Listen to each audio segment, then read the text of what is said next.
중요하고요. 그래서 뭐냐면 증가함수, 감소함수라는 의미는 여기서 우리가 이런 얘기를 해요. 단조 증가, 단조 감소라는 얘기를 하는데 단조 증가라는 게 뭐냐면 단조롭게 증가만 하면 계속 증가만 해. 감소만 하면 계속 감소만 해. 이렇게. 이차함수처럼 증가하다가 감소하고 감소하다가 증가하고 이런 게 없는 거예요. 지수함수하고 로그함수는 계속 증가만 하거나 감소만 하는 거지. 무슨 말이냐면 이렇게 계속 증가만 하거나 계속 이렇게 지수함수 같은 경우 이렇게, 로그함수는 이렇게 그려지죠. 그 다음에 감소는 지수함수 같은 경우는 이렇게 그려지고 로그함수 같은 경우는 뭐 이렇게 그려지겠죠. 이렇게 정근선이 이렇게 있고 이런 식으로 이렇게 될 거 아니야? 증가만 한다는 것은 최대값이 있니 없니? 없어요. 그렇잖아. 최소값도 여기 한없이 가까이 가는 거기 때문에 존재하진 않아. 증가하는데 최대값이 어디 있어? 최소값이 어디 있어? 최소값이 없다기보다 최대값은 무한히 큰 거고요. 최소값은 0으로 한없이 가까이 가는 값이긴 하지만 값을 구할 수는 없는 거지. 이것도 마찬가지로 최대값은 무한히 가고 최소값은 마이너스 무한대로 가는 거잖아. 그래서 최대 최소를 구하라고 낼 수가 없어. 처음부터 증가감소라는 거는. 1차 함수를 생각해봐. 이렇게 해놓고 최대값 구하라. 최대 최소의 문제 자체가 없지. 이해가? 예진이 이해가 이거? 그래서 증가감소에서 단소롭게 증가감소 함수에서는 반드시 범위를 설정해 주는 거예요. 이렇게 x가 여기서부터 여기까지 이렇게 잘라준단 말이야. 이해 갔니 이거? 그러면 이렇게 되기 때문에 반드시 중간에서 최대 최소가 나올 수가 없는 거예요. 반드시 양쪽 끝에서 최대 최소가 나올 수밖에 없는 거예요. 범위의 양쪽 끝에서. 무슨 말인지 알겠어요? 양쪽 끝에서 최대 최소가 나오는데 거기다가 증가일 때는 x가 커질수록 y도 커지는 거잖아. x가 커질수록 y도 커지니까 증가는 x의 값이 큰 값에서 최대가 되고 최소가 되는 거지. 가장 작을 때가. 무슨 말인지 이해 갔어요? 이렇게 최대 최소. 근데 감소는 반대로 큰 값일 때 최소가 되고 작은 값일 때 최대가 되는 거지. 이렇게 자르면 무슨 말인지 알겠어요? 반대니까. x가 감소라는 뜻 자체가 반대잖아. 그러니까 봐봐. 지수함수 내가 로그함수를 같이 계속 묶어서 보고 있는 거예요. 개념 자체를. 이 밑을 보는 거죠. 이 밑이 1보다 이렇게 크다면 얘는 증가함수다 이 얘기야. 근데 아까 선생님 볼 때 그림 그릴 때 보니까 증가감소 바뀌었는데요. 그거는 이제 그걸 나중에 따지는 거고. 알겠어요? 기본 개념은 얘가 0보다 크고 얘가 1보다 크다면 증가함수란 말이야. 증가함수지.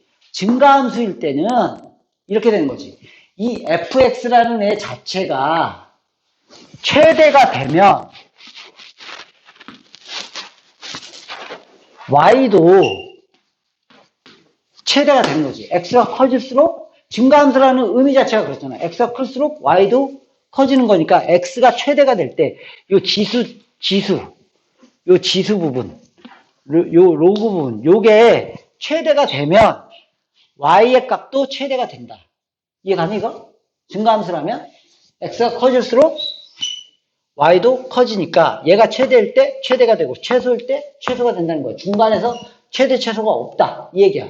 중간에서 최대 최소가 없고 x가 커질수록 y도 커지는 함수니까 x가 클 때 y도 가장 최대값이 되고 x가 최소일 때 y도 가장 최소값이 된다. 이렇게 되는 거지.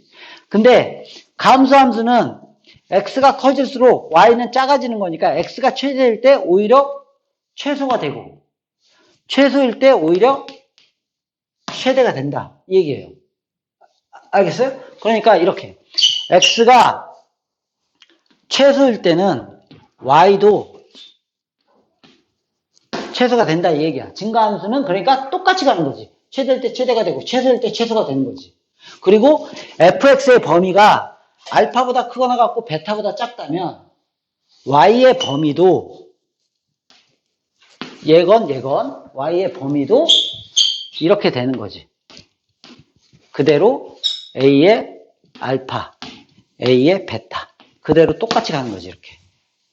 맞죠? 증가함수니까. 이해 갔어요? y의 범위도 로그 a의 알파 로그 A의 베타. 이렇게 되는 거지. 요거 자체가 알파 베타니까, 요거 자체가 알파, 요거 자체가 알파니까. 알겠어요? X가 아니고. 됐어요? 됐어? 그런데 이렇게 감소함수라면 fx가 최대가 될 때 y는 오히려 반대로 최소가 되는 거고요. 이렇게.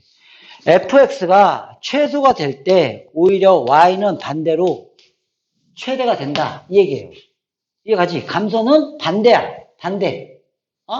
그리고 얘에서도 y의 범위는 반대로 베타를 놓은 게 오히려 가장 작아져야 되는 거지. 그러니까 a의 베타승. 여기 등호 안 붙었으니까 이렇게 되고. 가장 작은 걸 놓았을 때 가장 커진다. 이 얘기지. 이렇게. 알겠어요? y의 범위도 이렇게. 로그 a의 베타. 반대로 바뀐다는 거지. 로그 a의 알파. 이렇게. 이해 갔어요? 이렇게. 증가감소의 범위는 이렇게 되는 겁니다. 엄청 중요해. 지금 이 정도 이론을 들어놓고 실제로 이제 문제를 풀면, 이게 되게 편하게 풀 수 있구나. 아직 이제 문제로서 접하지는 않았기 때문에 이 정도만 들어놓으면 됩니다, 이건. 결국에는 증가함수일 때는 그냥 그대로 똑같이 가면 돼. 최대일 때 최대, 최소일 때 최소. 그 다음에 범위도 똑같이, 부등호도 똑같이 가면 되고, 감소일 때는 반대로, 최대일 때 최소가 되고, 최소일 때 최대가 되고. 알겠어요? 그리고 범위도 거꾸로 바뀌는 거지. 이렇게. 반대로 생각해도 마찬가지야. y가 최소일 때도 fx는 반대로 최대가 되고, 얘가 최대일 때가 최소가 되고, 얘는 똑같이.